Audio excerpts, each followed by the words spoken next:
They want me to change, but I ain't changing. Nah. I remain. And you are now tuned into another episode of Intellectually Petty Radio, brought to you in concert with A Beautiful Machine magazine, that's family, as well as the mighty Nerd DJs Radio Network. You already know how we do it. Yo, week after week, month after month, and year after year, we only rock with legends around here. And today is absolutely no exception. We have the most magnificent individual to step in front of a camera and a microphone since ankles and elbows.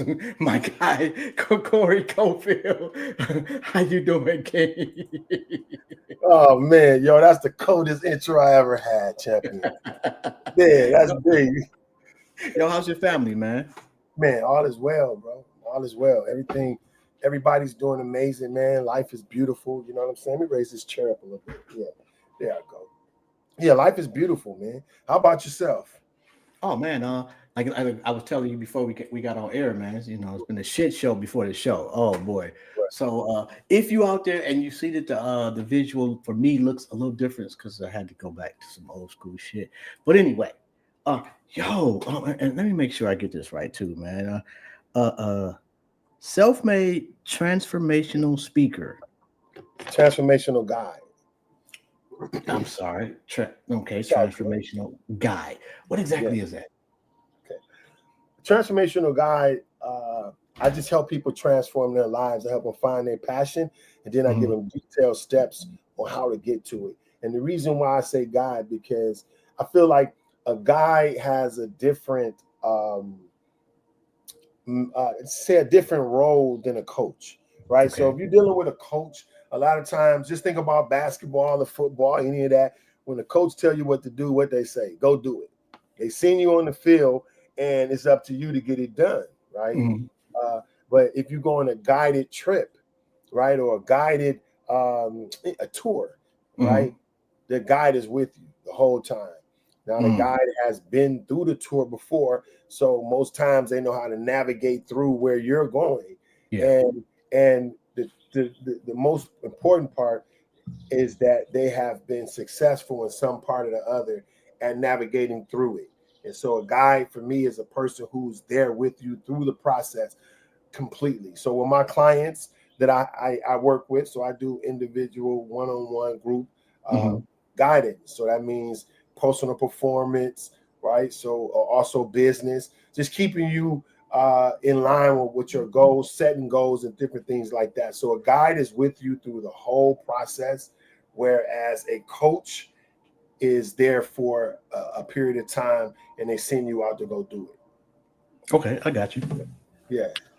At what point did you realize that was a talent? You know, it was always, I'm gonna make this little adjustment right quick to my lighting situation. Okay. Like it keeps glaring in my eye right here. Oh, I hate that. Yeah. So what you said? What made me knew I had that talent? Yeah. Well, mainly it was when I would find myself dealing with people all the time. You know, people will call me and they would have different things they're going through, and I would tell them, "Oh, well, do this, do that, do this, do that," and it's just always. I always grew up with being able to see the other side of things. I think my superpower is my ability to have empathy, right? My ability to be able to understand and realize what someone else is going through. And then the main thing was just dealing with my own self issues, right? Okay. All my own self problems that I had when I was, going through self-conscious issues. I'm sure we'll get into some of that if that's where it goes. But just growing up, having so many things I battled first of all, shout out to Detroit, my home city. And Absolutely. What up, though? And so going through a lot of that stuff and just redirecting my life and pulling myself up out of all kind of self-conscious issues and doubt. I just saw, I'm like, man, if I went through all this, I'm sure there's other people going through it. And so, and whatever you want to do in your life, the universe, the almighty Yah has a way of putting it in your path. And so before I knew it, I was bumping into people who needed, a different, a different point of view. And so they would call on me to help them. And I found myself doing that. Before I knew it, years into it, I just, it's just something that I started to do and I loved, Is it different guiding men versus women? And matter of fact, before we get into that, mm-hmm. doubt for men can be seen as a weakness. Mm-hmm. How did you deal with doubt and being self-conscious about things yourself to get over that hump?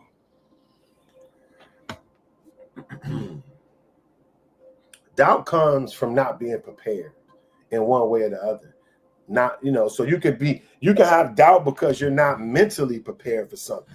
You feel me? So, so how I got over doubt is I started to prepare myself and get versed in the things that I was, going through. So just say, for instance, like, a lot of my self-conscious issues came from school and not being confident in myself when it came to school. Let me just trying to move something around quickly, man, because I see the light. And I also own a production company, man. So when it comes to lighting and all that, sometimes I be so anal on it, bro.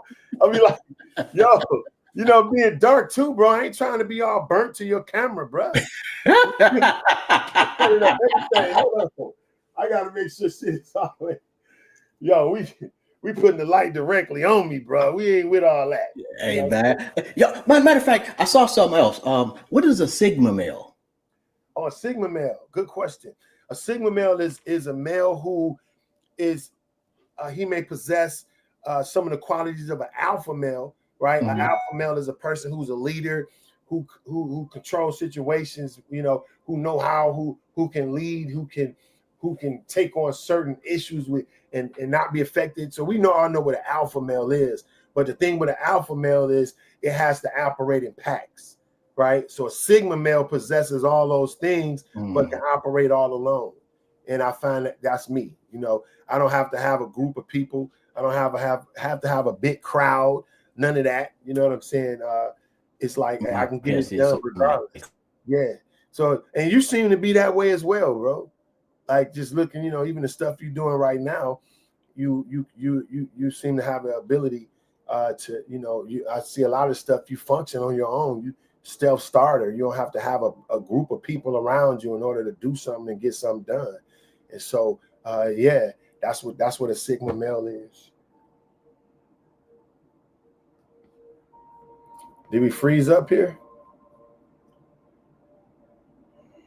I can't hear you. We're still rolling. I don't know. Check 1, 2, 3. Yeah, I'm not hearing you, brother. If we on, I think he may have dropped out.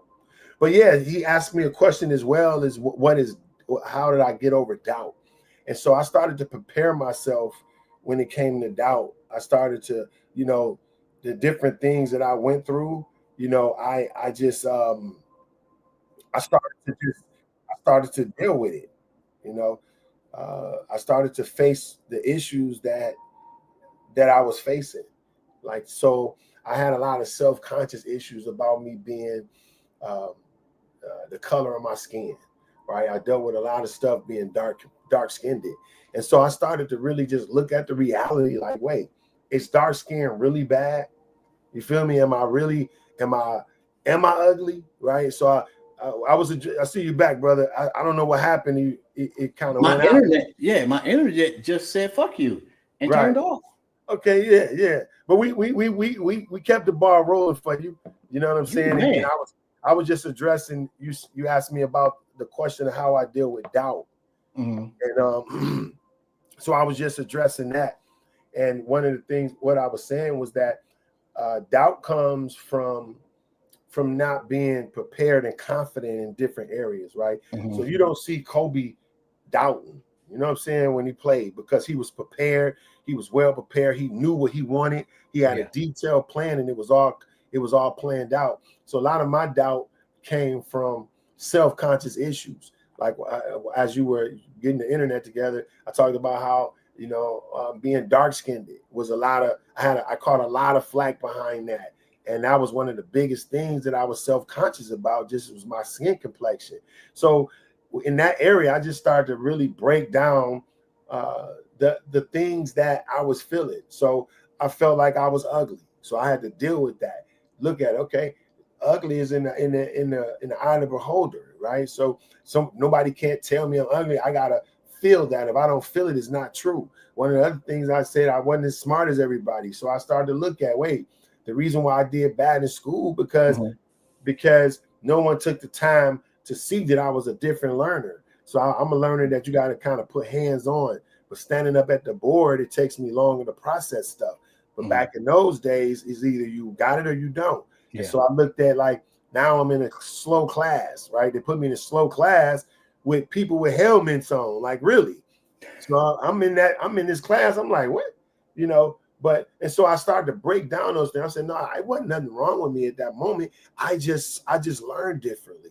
So no one knew that.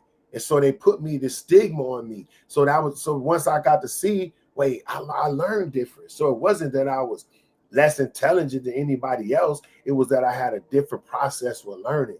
And say, bam. So I dealt with that. Right. So you just go through, and then in the areas of speaking, right? I said, wow, I'm nervous to speak in front of people. So I went to Toastmasters, and I achieved my distinguished Toastmaster that teaches you leadership and speaking skills, right? So I just started to sharpen everything that made me doubt. And before you know it, it's no more doubt. I'm like, bring it on. Anybody, anywhere, let's talk, let's do it. Because and then I think the main thing I got was realizing that I'm operating in my path. I'm operating where I am supposed to be. And so, listen, you know, everybody not going to see it like I see it. Your call is not a conference call. It just includes you. So everybody won't see it how you see it. So once I started to put those things in my mind, I shifted my perspective, I was able not to doubt myself. How young were you when you thought to yourself, I'm ugly? Man, that started early, bro.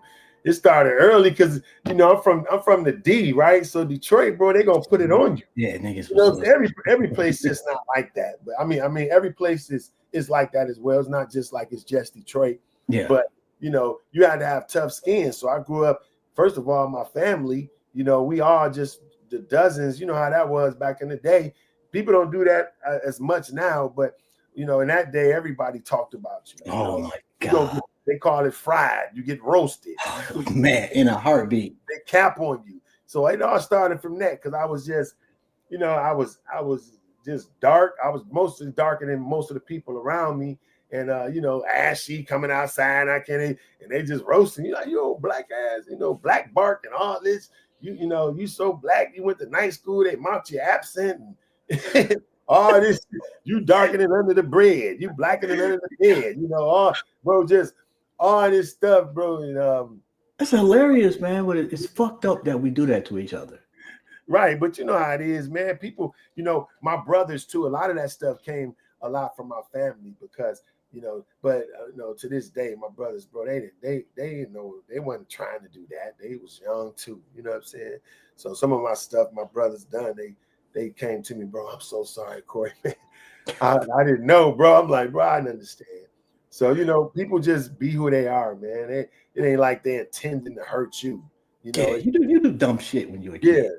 Although I will say that we have been programmed to divide ourselves. Absolutely. And that's just one of the symptoms. You look different. You know? Yeah, I mean that's actually I think that's a planned situation. Like Absolutely. you know, if they can keep us divided, arguing amongst each other, even with the racial stuff. If you get all these people, the poor white people, you know, they fighting against the poor black people and everybody, right? But we all don't realize, look, they all poor, right? And so if they can keep you fighting and keep them fighting with this racial, they can keep devising all these plans to keep everybody down. Because the elite, when you get to that level, yeah, bro, it ain't about no color. It's green. I don't No, disagree. what I mean by that is if you make it to billionaire status, like some black billionaires, bro, you got $1 billion, you moving how you want to move. You feel me? You got $1 billion. Look at the black, what's his name? The richest black dude in the world. You know, he might look at Diddy. Look at Diddy, a billionaire, and they showing you. Yeah, but that's kind of like a he made it hella easy. Don't get me wrong. Right. But if you think the rest of them billionaires ain't doing weird, freaky shit, just like that nigga was. Come on. But what I meant by that is on when it comes to the money part of it. Mm-hmm. You know what I'm saying? That's what I mean. Like nobody's stopping you from making $1 billion. Yeah. Right. Like you can go out and make $1 billion. Diddy showed it. You know, all the people, Jay-Z, you know, you got all these black people that went and got $1 billion. I feel like if anybody got $1 billion, I can get $1 billion. And what changed my life is I started thinking, if anybody in my state, first of all, if anybody in my community is rich, I can be rich. And if anybody in my city is rich, then I can be rich. If anybody in my doggone country is rich, then I can be rich. And I started to see it like that, and that's what I mean by like nobody can just stop you from generating $1 billion or $1 million or whatever money you want if you really want to get it done.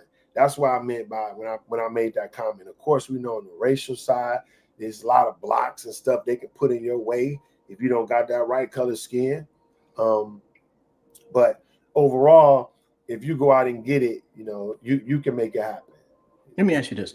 Being from Detroit, who do you think wears their money the best in that, has accumulated some wealth, but is showing the best path after getting that money on how to uplift our community? You mean from Detroit? Yes.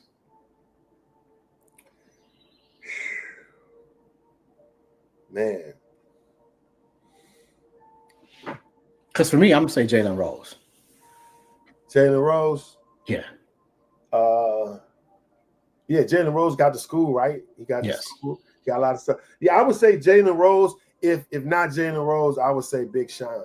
Because he got a lot of stuff he's doing in the city that people don't know about. Yes. You know, a lot of money he put out there and people don't even know because he don't want to get a lot of credit for it. He just do it. So I was gonna say Big Sean, but Jalen Rose would definitely be far as longer.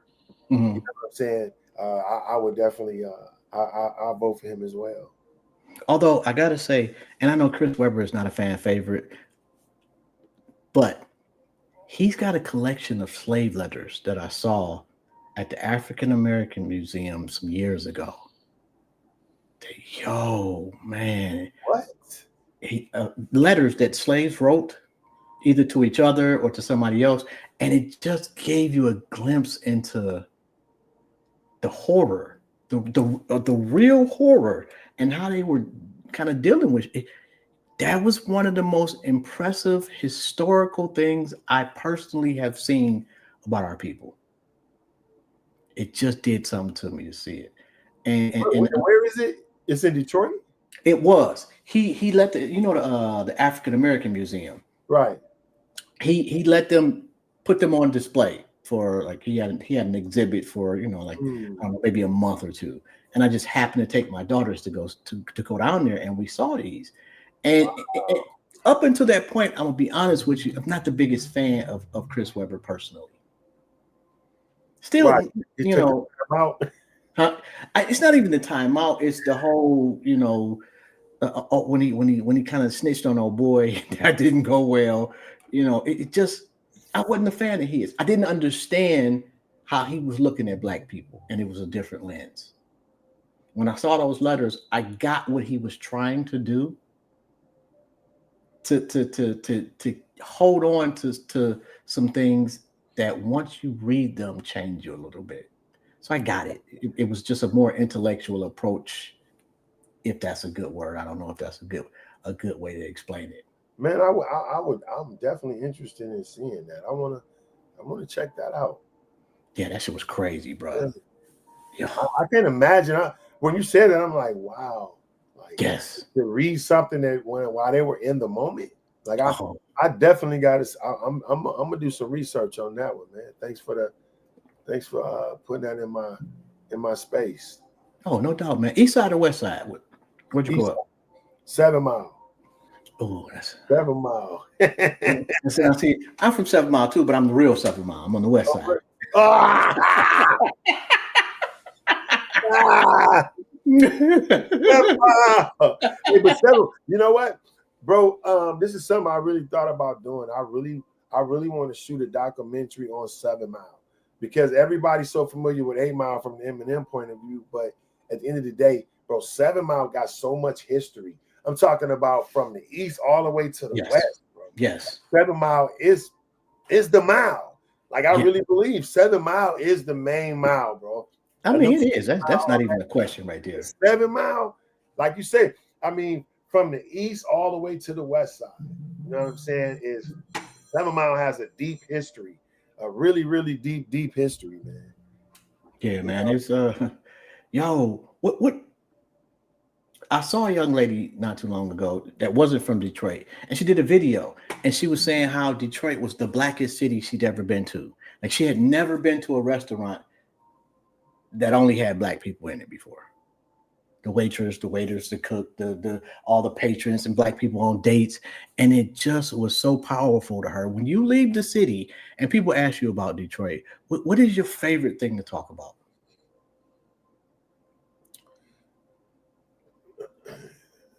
So I deal with this all the time when people hear, you from Detroit? I'll be like, no, where you from? Like, Detroit. Oh, yeah. And right away they go into some old dumb lie that they done got in their mind, like every other city, like Detroit is the absolute worst. Would you go back there? Absolutely. I got property. And I'm looking to do some really big things for my city. Trust me, I'm putting the capital together, man, to be able to come back to my city and make a major difference. That's really in my blueprint. Mm-hmm. And so one of the things I like to talk about Detroit is the realness. You know what I'm saying? Like, the city, most times, if somebody don't like you, you're going to know it, right? What you think? Is that true or not? Like, if somebody like you, huh? Yeah, absolutely. Ain't no, and we don't even have to say anything. I could tell by the way you're looking at me. Like, right. That's like, what I'm saying. Disgust on your face. Yeah, look at Detroit, like, you looking at you grimmed up. Right. And so, but out here, I'm in California. I came here in 2005. So, but you can be in California around people, bro, that don't like you, but they'll still be, you would never know it. They'll just be doing little hating stuff behind your back to make you not win, little stuff like that. And I'm like, bro, in the city, if somebody don't like you, you're going to know for sure they don't like you. And then you're going to know how to deal with them. And they ain't going to be sitting around you with all that old fake junk. They're going to be like, man, I don't like that. They don't have anything nowhere around me, bro. Exactly. Straight up. And we ain't no extra shit to hate on you. I'm telling you, bro. I'm just not fucking with anything you're doing. Right. Now, if you come after that, you might get smacked. You feel me? Like, it's the realness, bro. It's the realness of my city that you can't duplicate nowhere. Hey, look. Come on, bro. I'm serious out here. Come on, bro. I'm serious out here. We ain't playing custom. Yo, those is cold, too, bro. Front. Those is cold. On, bro. Yo, my cousin just hit me up too, because I live in Cleveland now. And so the Lions playing the first preseason game in Canton here at the Hall of Fame game. He's like, man, you want to? We might have to fuck around and go. Yo, what is for you? What's been your biggest success story? When somebody's come back to you and said, you know what? I appreciate that you guided me to this point, and without you, I wouldn't be here. I'm gonna read something to you. A text that I got. Mm-hmm. So I do hold on. I do a hold on, wait. So I do a meeting every Monday. It's called the Mind Fest Master Society. The Mind Fest Mastermind Society. So it's a group of individuals that we put together who use their mind to attract their life, who realize what you think will be your life. And so they watch their words, they watch their conversation, and we hold each other accountable with goals, just high frequency people, iron sharpens irons, right? And so I put this group together. It's been a minute now. And so every Monday we there on Zoom, 6:30 p.m. California time, 9:30, and we got people from all over the country be there. And so people that who have came has just testified like, yo, like my life is different. Like since I came to the Manifest group, it's like I'm a whole different person because it matters how you talk and how you think.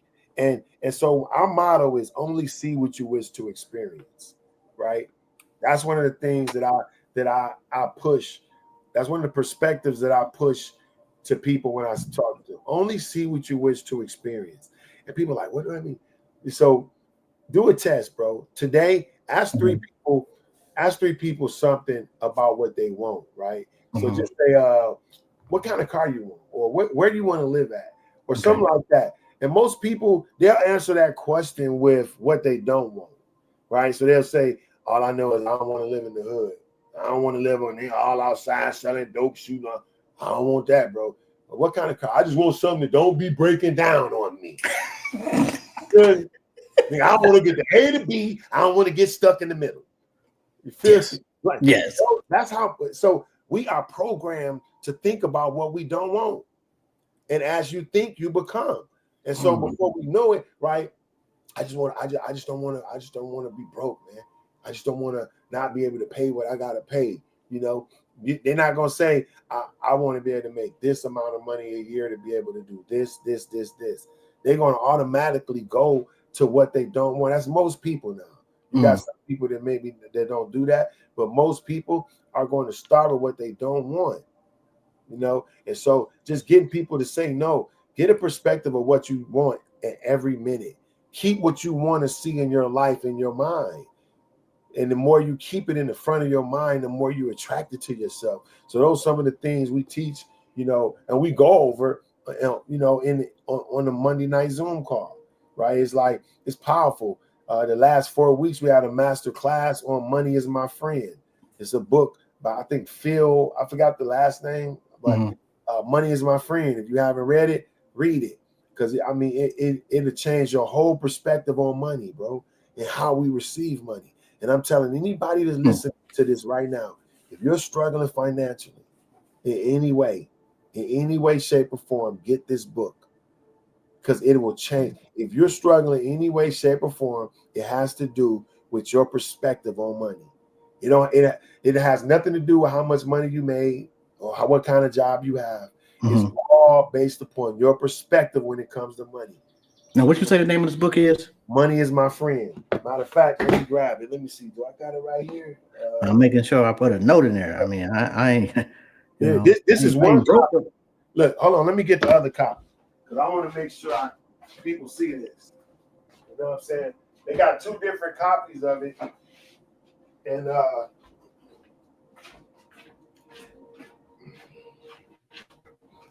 this is the other copy that most people will see. Okay. Money is My Friend by what's that? Phil Lott, whatever.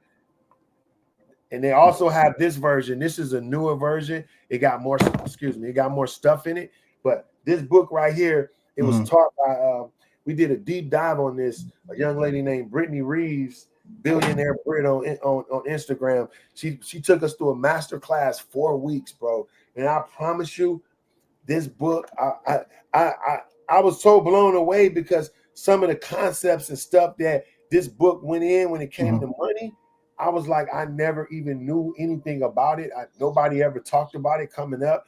And see, money is a frequency, and it really is. And see, if you just think about this, have you ever heard the term "money don't grow on trees"? Yes. Do you believe it? No. Thank you. Technically, that's where we get it from. Thank you. Trees, bro. Now, see, but what I'm trying to say is that's a perspective that sets you to believe that money is limited. Money is limited, but it's not, bro. Money is no shortage of nothing on earth. Everything y'all made is still in existence. You ever saw a bird saying, "Oh man, I gotta go get these seeds"? Crying? No. You'll see a stray dog on the street done licking some water being provided for it, right? So it's never a shortage on nothing.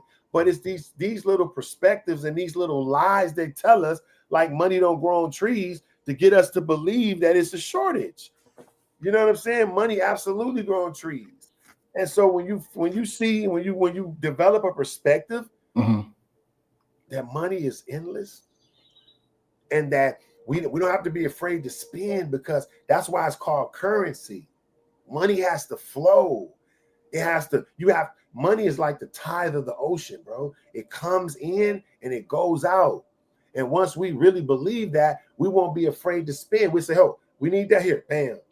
We give it away, and then you know it's going to come back. So once we change our perspective on what money is and how it's drawn to us, and that it's not done by work or hard work, it's a frequency that you draw to you. And this book goes into it so in detail, man. Some of the stuff I knew, but some of this stuff in this book, you know what I'm saying? It said, eliminate your financial fears and take your first step to financial freedom. Whatever you fear will follow you around like a puppy. You know? And if you got a fear deep in you about, am I going to be provided for? Am I going to have enough money? If those fears are real, but what I'm trying to tell you, if you know how the universe is set up, when I say universe, I mean Yah, the most high, right? I'm not just saying out there where the stars at. I want to clarify that, because people be, universe, what? You know, but I'm telling you what I mean, because people, right? You know what I'm saying? But if you really see how Yah made the system of self-provision, and if you fall in line, man, money is flow, bro, and you can't even go low without it coming back in. I promise you can experience this. But see, most of us have our mind inundated with lack. We have our mind inundated with not enough. We watch all the news programs that say it's a recession. It's never been a recession. It's been people locking money down and people believing that that's the case. And whatever you believe, you experience. Bro, like straight up. And that goes all the way through our life. Whatever I convince you to believe, you will expect and you will receive it. So if I can convince you money is a shortage, it's tight, then you won't expect to make that much, and then you won't. And guess what? Just like I say, whatever you deal with subconsciously, it will be subconscious, and you will call it fate. Right? So you got some in your mind, you thinking like, and then it happened. I knew it, man. It was supposed to. No, you drew it to yourself. Have you ever heard of the? It's called the reticular activating system. Have you ever heard of that? It's no. Every person created has one. So your reticular activating system is based at the bottom of your brain. It's shaped like a little walnut, right? And the purpose of your reticular, man, I wish I could show. Hold on, let me see something right quick, brother. This that is crazy. I have never heard of that shit before. Okay, watch this, bro. Watch this. Your viewers, they about to be blew away, because see, this is what I'm talking about. All this stuff that matters to how we've been programmed, but we never knew. So we walking around thinking that this stuff is supposed to be like this, but really we're drawing it to ourselves. And I'm gonna show you right here. Watch this. RTA. Watch this. I'm gonna show it to you, bro. And when I saw this stuff, it blew me away. I'm like, man, this stuff is real. So this why I ain't rich yet. Bro, I promise you. Absolutely. Absolutely, brother. Watch this. Hold on. Because this whole working for the man shit is painfully Hey, bro, you know, watch this. Watch this. Hold on. Reticular activating system. Okay, now look. I'm about to show you. Hold on. Let me see something right quick. Now, I got a 4-minute video, bro, that I think would be imperative if I can show this. Let me see this video file. Okay, no. You talking about right now? Just give us a link. I'll put it in the comments. Yeah, I'm about to do it right now. That's what I'm getting. But this reticular activating system, it's a 4-minute video, and this explains exactly how it works and what it is. But I'm gonna explain it quickly. But I just want to drop this link in here so that I put it in the comments. Okay, so your reticular activating system is responsible for bringing things in your life. So it's your brain's manager. So all the information and bits of information we see, millions of bits of information, what's going on in your peripheral vision, your mind is intaking all this stuff at one time. Your reticular activating system is the manager. Everything goes into that, and it throws out all the unnecessary stuff, and it files away everything that's important to you. So you ever bought a car, and next thing you know, you saw that car everywhere? Yes. That's your reticular activating system. It brings to your attention, and it shows and draws into your life what it thinks is important to you. So your reticular activating system, it only keeps the information that it thinks is important. Everything else it throws away. We get millions of bits of information every day, right? And so your reticular activating system say, "Oh, that's not important. That's not important. But I'm gonna save this." Yo, that's crazy. That's how it knows what to save, though. It knows what to save by what you think about. So it says, "Oh, he just got a new car, so you're gonna be thinking about a new car." Your reticular activating system says, "Oh, he's thinking about a new car. Now I'm going to show him every instance where there's a new car like he thinking about." But this the point, bro. It works like that even on everything in life. So if you say these Negroes can't drive in Detroit, right? If you say that straight up, your reticular activating system is going to process that as let me prove this right. So now it's going to draw every experience to you to prove that point. Bro, I promise you that's how it works. But if you say, "Yo, everybody drives amazingly," and you say that and you think about yourself, your reticular activating system then brings you every instance where this is true. So this is important because if you think money is tight and all you think about is lack, your reticular activating system is going to say, "Oh, he wants lack. Let me bring more of it." And it's going to continue to pour what you think about. That's why if you believe in the Bible, it says, "As a man thinketh, so is he." It say that all the way. And then another scripture that these are the church people be talking, but they don't listen to it. It says, "Whatever's noble, whatever's pure, whatever's on one accord, whatever's a good report, think on these things." God said that. Only think about things as good, things as noble, things one accord, because God knows, Yah knows that whatever you think about will be your life. So if That's you so think hard to about do. trouble, if you think about broke, you think about how much you ain't got, my paycheck is only going to be this. If you keep those thoughts in your mind, you're going to keep producing the same situation, bro. And I promise you it worked like that. Okay, so I got a question that I ask everybody that comes on the show. It has absolutely nothing to do with nothing, but here it goes. You're sitting on a park bench and God or Yah next to you, and he or she says you can ask them one question. What would it be?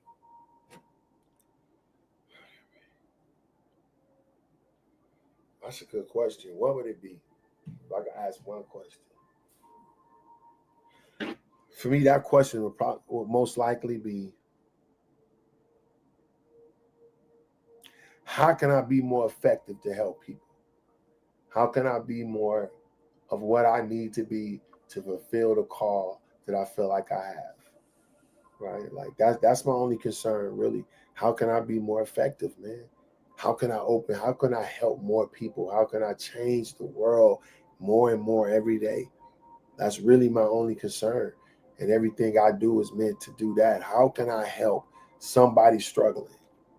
You know? Okay, I'm gonna go further, and I've never done this, Yeah. but God says, "Okay, I'm gonna give you one thing you can change. Mm-hmm. What you changing? On the world? You said in the world, Yeah. what am I changing?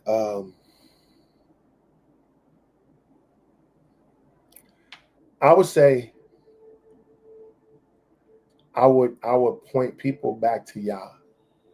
More, I would say change people's hearts, change the world's hearts. You know, make us not so hateful, make us not so selfish.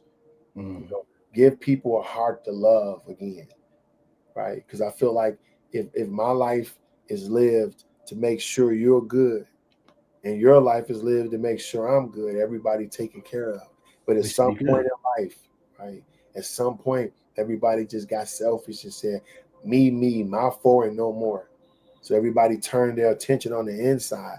But I feel like it was really meant for everybody to turn their love and push it outward. Like, how Mm. can I help somebody else win? Mm.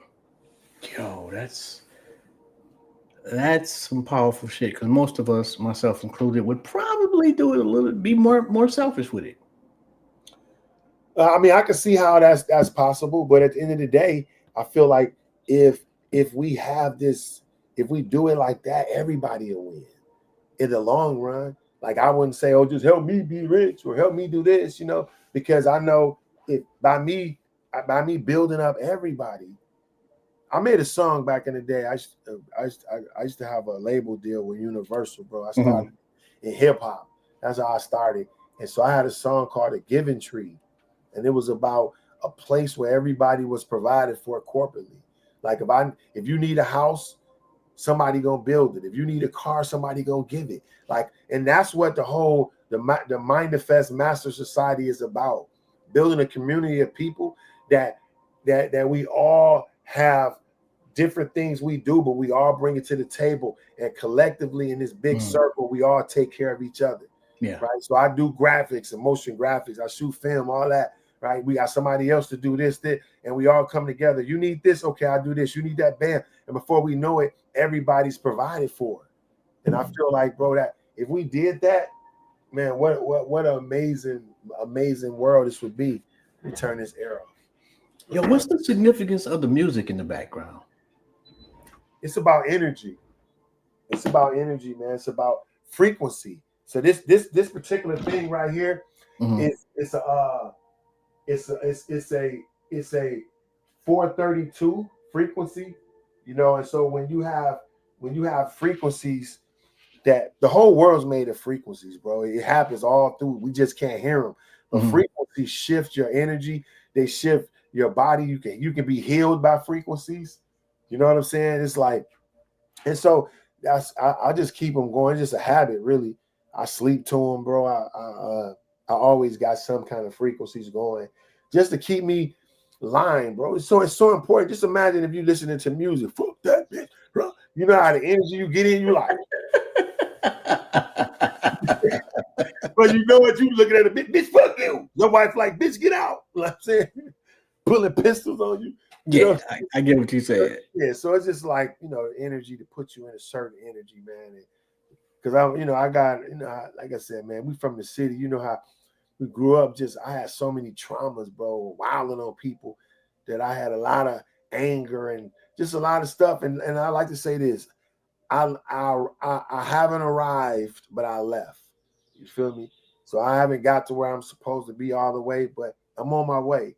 And so I just keep stuff like this just to keep me in a higher vibration, Mhm. which keep my mind thinking on a higher level at all times. What's the most important habit change that you've made? Um, the most important habit change that I've made is, I would say, changing my perspective on life, and changing how I saw stuff. Like I just explained, only see what you wish to experience. Like, it was a habit for me not. right? You know how you grew up hearing when it rains, it pours. Yeah. There's always something. You Yeah. feel me? These were perspectives, bro, that programmed us to look for turmoil.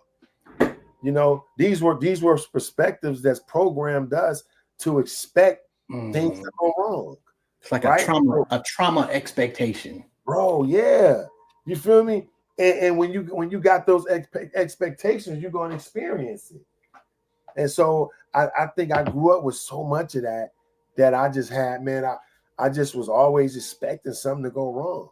And so once I started reprogramming my subconscious mind and start only seeing what I wish to experience, it just changed everything. It changed how I saw everything else. And like I say, as you think, you become. And so I think the most effective habit that I had was just changing my perspective and the way I thought about life.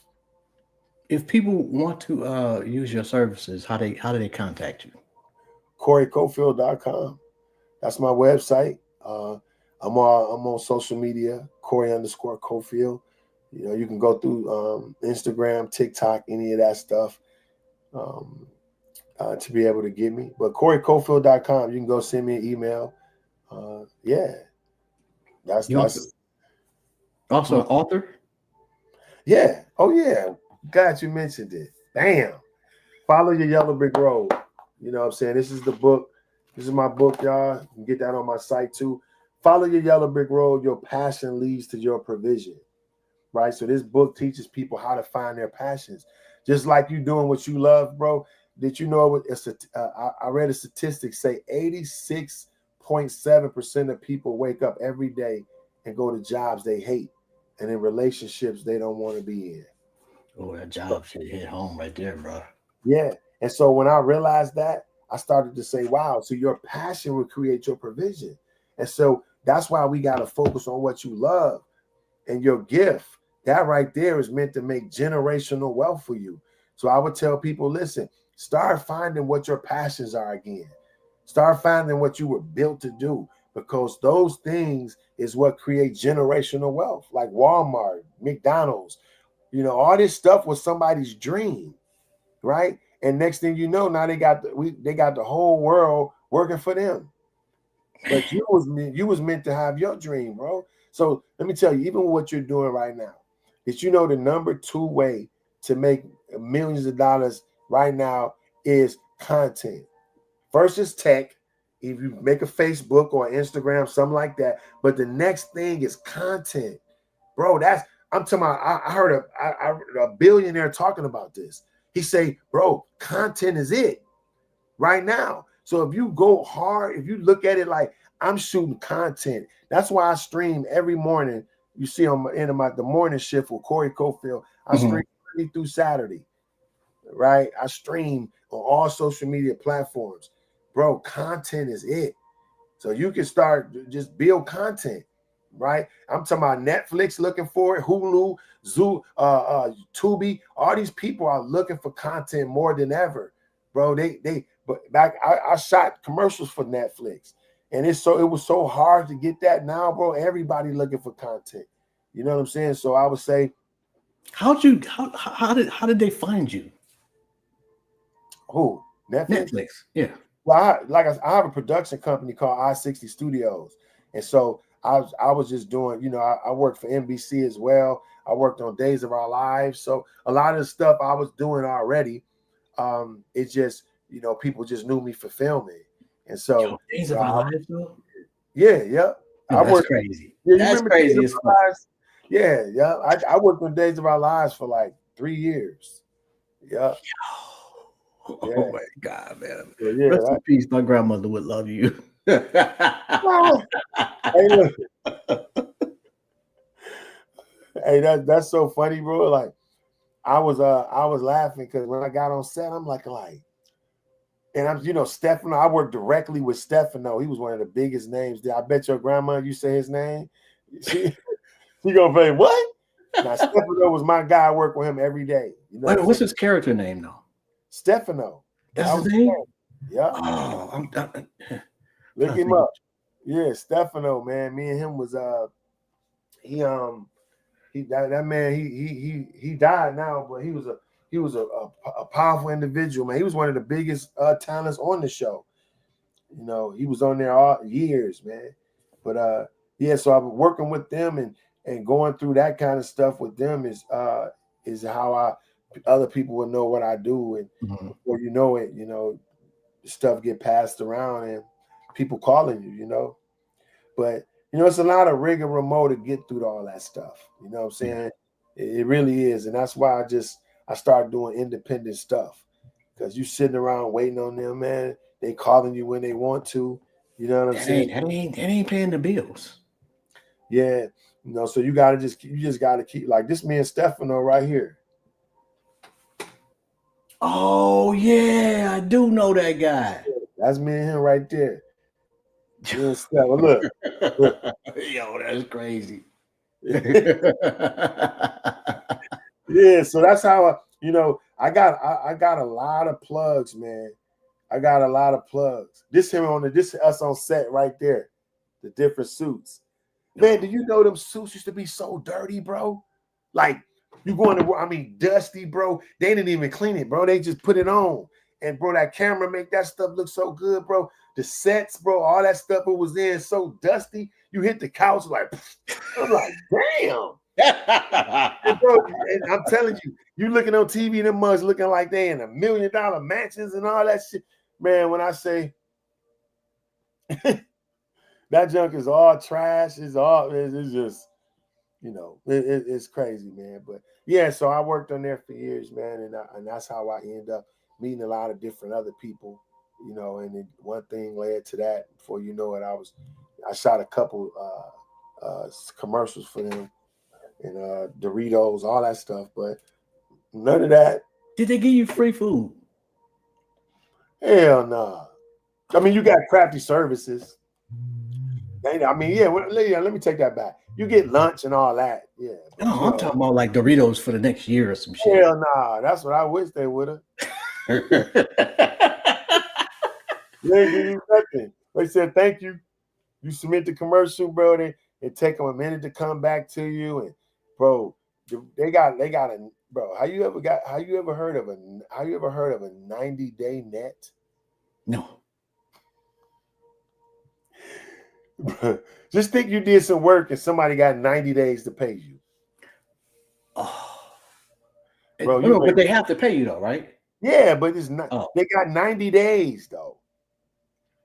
So it depends on how big the bag is. Yeah, but still, no matter how big it is, dude, you still waiting. So you got to have a bunch of big bags, because just think about if whatever you shoot for them, you wait 90 days for your money. Mm-hmm. And they got you where you shooting every day, right? So it ain't like you can just go out and do other stuff. You got to shoot their stuff, or they'll get somebody else. And it's 90 days after you've turned in, right, the product. That's what I'm trying to say. It ain't even the day you shoot it. It's the day you turn in the product. After they get it, they got 90 days to pay you. Yeah. Bro, you about to set it off somewhere by the time you work, you know, a couple months with them. You know what I'm saying? So clearly the move to California has been worth it though. Oh yeah. So I just put up this text, and one of the ladies, she said, you helped me not to only get past what was bothering me, you also helped me develop a new set of important questions for dating over 60. You know, just telling people, you know, different perspectives on how to do. You know what I'm saying? That's one of the ladies that just said, you know, how I helped change her life and to help, you know, direct her in a different path. I don't know if I got any questions over 60 and I'm dating. I don't give a fuck about that. You got a pulse? Let's go, baby. Bro, that boy said you got a pulse? It's on. Yo, bro, I'm crying. Right. I'm just saying, fucking at that point. So damn now, I'm not using the rubber. It's all raw dog. It's all downhill. Like, what we doing here? 60? Shit. It's all raw dog. Bro, you wild. Yo. Oh, yo. Yo. You what? He say using no rubbers over. Man, yo. Cargo bareback. All the time. WWE Raw. I'll put her off for asking. You asking what? Lady, you 64. Stop it. It's the worst that can happen. That boy saying using nothing that look like no rubbers over. Yo, you wildin'.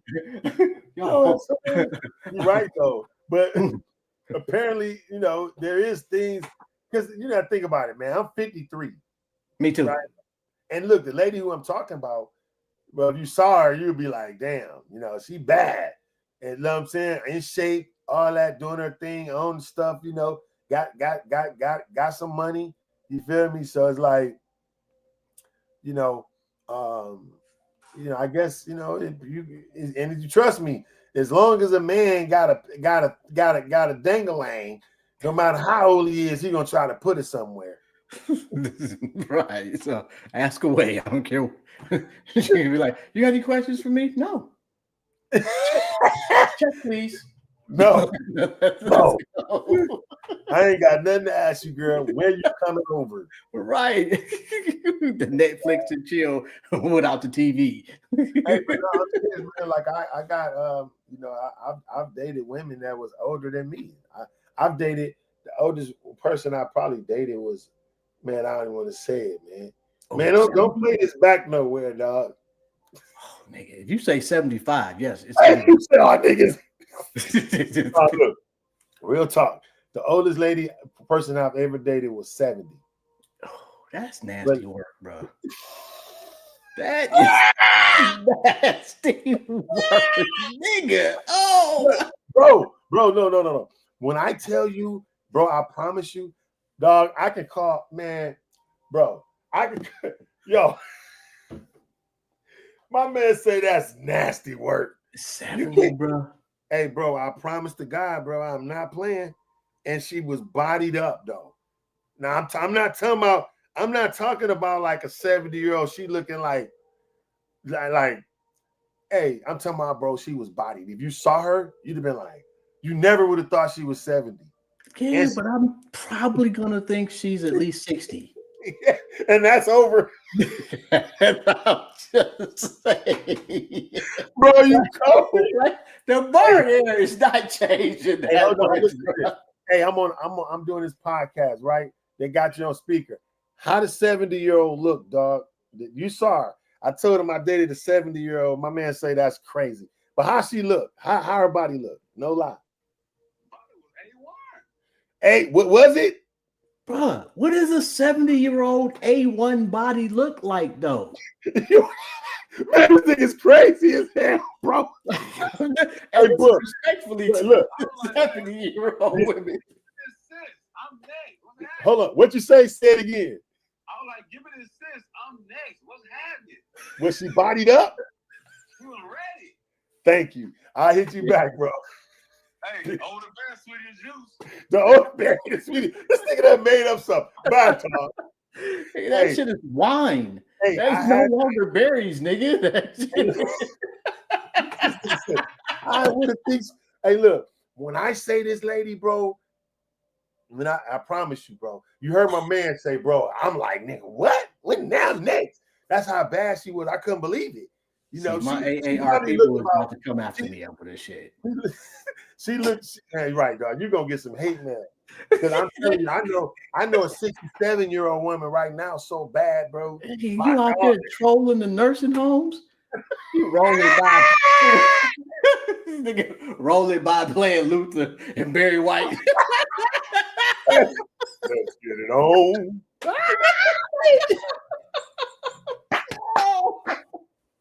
My man say you trolling the nursing home, nigga. What you doing? Oh, you wild. God. Oh, you wild, bro. You got me sweating laughing at your ass, bro. Damn. Hey, bro, you about to some older woman about to get at you, bro. Oh my God. Hey, look, y'all see it ain't me, it's him. All right. So when y'all see y'all messages, don't send it to me because I mess with y'all. I mess with y'all. It ain't me. Yeah. I'm Yo, you cool. got me sweating, bro. On the 70-year-olds. If you're out there, please don't get mad at me. But don't DM me either. Please. Anyway, yo, man, I can't possibly thank you enough for this conversation, but I absolutely needed this shit. Hey, I appreciate you, champion.